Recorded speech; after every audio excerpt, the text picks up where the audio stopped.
High viewers, YCP వాళ్ళు పదే పదే పదే పదే ప్రచారం చేసుకుంటున్నది ఏంటి? జగన్మోహన్ రెడ్డి హయాంలో ఇదిగో 13 లక్షల కోట్లు మన వైజాగ్ జరిగినటువంటి గ్లోబల్ సమ్మిట్లో వచ్చాయని.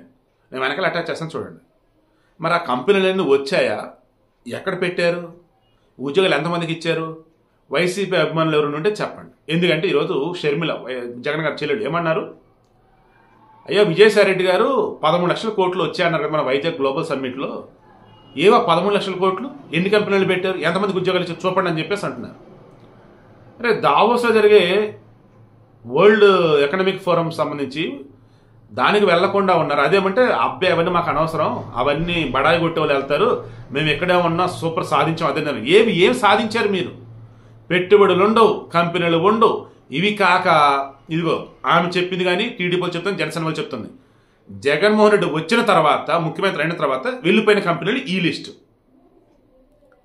ఆయన వచ్చిన తర్వాత కంపెనీలు రావటం కాదు, ఆయన వచ్చే కంపెనీలు పోయినాయి, ఉద్యోగాలు పోయినాయి, ఉపాధి లేక వలసలు పోతా ఉన్నారు. ఇటువంటి మనిషి మరలా మనకు ముఖ్యమంత్రిగా కావాలా? ఇటువంటి పార్టీని మీరు మరలా గెలిపిస్తారా అని వాళ్ళ చెల్లి అడుగుతూ ఉన్నారు.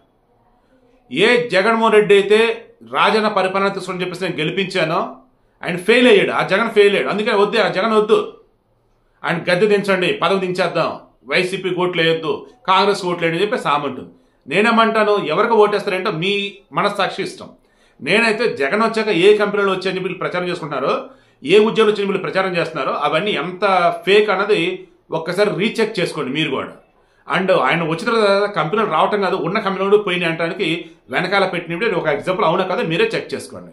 వైజాగ్ లూలు మాల్ కావచ్చు, జాకెట్ రాయల్ కంపెనీ కావచ్చు, పల్ప్ పేపర్ ఫ్యాక్టరీ కావచ్చు, ఇలా చెప్పుకుంటే అదన్నీ డేటా సెంటర్ కావచ్చు, దేవుడా బోరుడు అనేవన్నీ చంద్రబాబు నాయుడు హయాంలో ఏవైతే మెమోరాండం ఆఫ్ అండర్స్టాండింగ్ ఎంఓయూలు అంటారు కుదుర్చుకున్నారో, వీళ్ళు వచ్చాక రివర్స్ ఎండింగ్లు అని చెప్పేసి, లేదు కొత్తగా ఇది అని చెప్పి రకరకాలుగా ఈవెన్ పవర్ పర్చేజ్ అగ్రిమెంట్స్ విషయంలో కూడా వీళ్ళు చేసిన దానికి బిత్తరపోయి జపాన్ వాళ్ళు సైతం ఇటువంటి వ్యక్తిని ఎలా ఎన్నుకున్నారు ఈ జనాలని చెప్పేసి షాక్ అయ్యి వాళ్ళు సైతం వెళ్ళిపోయి ఉన్నారు.